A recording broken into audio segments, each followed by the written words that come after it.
ce sont 15 projets qui sont financés sur 2017 et 2018 sur le thème des initiatives citoyennes au Sénégal et en Gambie. Donc on a aussi des projets qui sont financés en Gambie.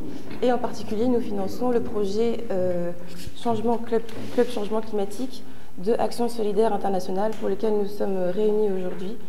Donc mon rôle dans ce soutien, ça va être d'accompagner l'association, de suivre les activités, d'être présente autant que possible sur différentes activités qui seront mises en œuvre et par la suite de continuer la collaboration avec l'association au-delà du projet, je l'espère.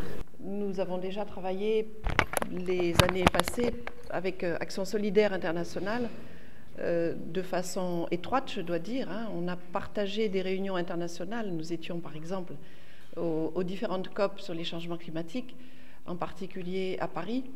Et nous avons vu ensemble croître le rôle de la société civile dans ces différentes conférences internationales. Et ça, je pense que c'est une chose vraiment à souligner. C'est important que la société civile, à travers des ONG comme Action Solidaire Internationale, soit présente au niveau international.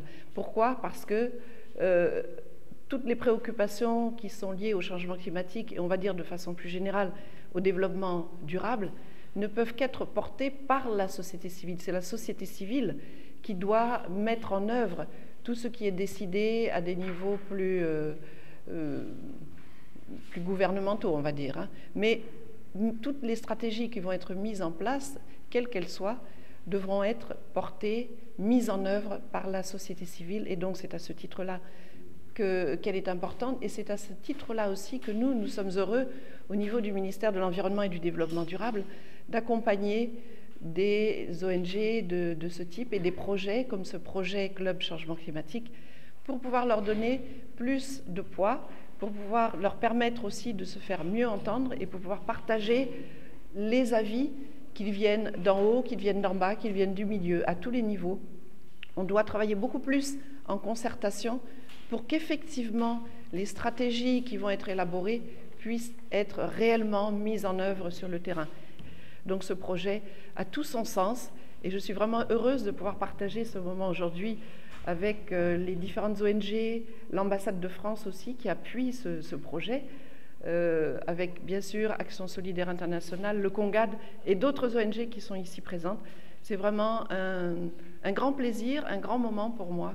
Et je pense qu'on va aller de l'avant et qu'on pourra travailler de façon beaucoup plus étroite avec les populations, puisque la société civile, c'est qui? Ce sont les populations. Le Sénégal ne nous avait pas attendu pour réaliser effectivement cet état de fait. Et en préparation, par exemple, de la COP, le Sénégal avait mis en place une structure qui s'appelle le COMNAC et qui réunissait précisément toutes ces différentes catégories d'acteurs pour arriver à une position diplomatique, à une position du Sénégal sur le changement climatique et sur les négociations qui allaient avoir lieu dans les différentes COP, à partir de celle de Paris, qui a été un peu fondatrice.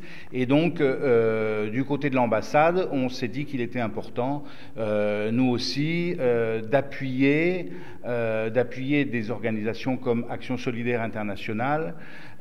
Pourquoi celle-là en particulier? Il y en a quelques autres, mais celle-là a la grande particularité, je dirais, de travailler à la fois sur le niveau action. Il travaille vraiment sur des actions de renforcement finalement des capacités de résilience des populations et de leurs capacités économiques. Et ils font également du plaidoyer. Ils essayent de montrer, aux jeunes en particulier, qu'ils doivent être des interlocuteurs dans toutes ces discussions autour du dérèglement climatique. Donc ils sont à la fois sur l'action et sur le plaidoyer.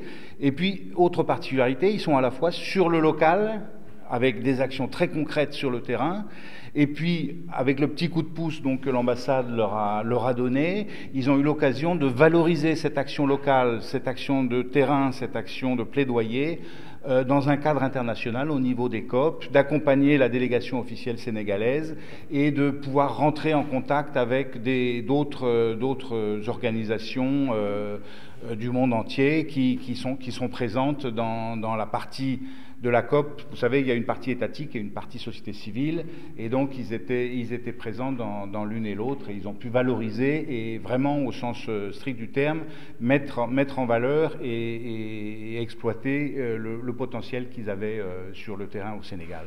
Voilà, donc c'est un petit peu à cause de ça que l'ambassade de France a souhaité accompagner cette démarche. Nous avons procédé ce jeudi 24 mai 2018 au lancement du projet Club Changement Climatique dénommé Projet 3C.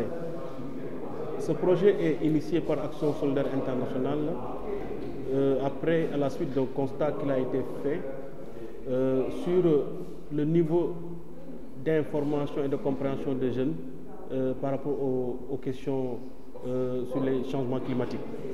Le constat a été fait que les jeunes ne sont pas suffisamment sensibilisés, que les jeunes ne sont pas suffisamment informés sur les questions des changements climatiques, alors que ces jeunes-là sont plus de 86% en tout cas, impactés par les effets des changements climatiques, selon l'étude qui a été commanditée par le comité de pilotage de la COP21.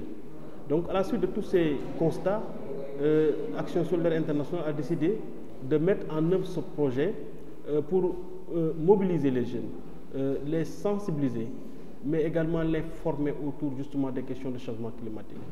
Et d'ailleurs, la stratégie qui a été justement adoptée, c'est justement à travers l'échelle nationale de mettre en place des clubs. 20 localités sont choisies et 40 clubs seront installés. Chaque localité, il y aura 2 clubs. Un club qui va concerner les jeunes qui sont dans les quartiers, les jeunes qui sont dans les mouvements associatifs, les jeunes qui sont dans les associations de développement, les jeunes qui sont dans les associations sportives et culturelles, mais aussi un autre club qui va concerner les élèves. Alors, ces clubs vont être des cadres qui vont servir justement de formation des membres, mais également de réflexion et de concertation. À travers justement ces clubs, il sera bien sûr planifié des activités sur le terrain, qu'elles soient de reboisement ou bien d'autres types d'activités. Mais ce qui est attendu à travers ce projet, c'est que chaque localité puisse véritablement dérouler au moins un projet d'adaptation ou d'atténuation en réponse aux effets des changements climatiques. Donc, le projet vise véritablement une forte mobilisation des jeunes au niveau national. Et nous attendons qu'au terme du projet, de pouvoir au moins engager 20 000 jeunes. Ils seront en fait enrôlés, mais également mobilisés et engagés sur les questions de changement climatique. Donc, nous déroulons ce projet avec le soutien et bien sûr la collaboration de l'ambassade de France à travers PISCA, mais également nous avons également une collaboration avec le ministère de l'Environnement et du Développement durable à travers la DEC, d'ailleurs qui est la marraine du projet, Madame la directrice de l'environnement et des établissements classés, Madame Marilyn Diarra, qui est aujourd'hui la marraine du projet. Mais nous avons également d'autres partenaires. Nous avons d'autres partenaires techniques, en tout cas de la société civile, qui vont accompagner et appuyer bien sûr le projet. Mais il faut dire que c'est un projet vraiment ambitieux et qui a une dimension nationale, qui certainement attend encore de mobiliser d'autres partenaires techniques et financiers pour pouvoir véritablement aller vers l'atteinte de ces objectifs ô combien importants. Donc, Action Solidaire Internationale, qui est l'initiatrice de ce projet, va se mobiliser, va s'engager, bien sûr en rapport avec ses partenaires, pour pouvoir véritablement mettre en place toutes les dispositions nécessaires et également techniques et financières pour que justement le projet puisse connaître véritablement un succès qui est attendu de lui.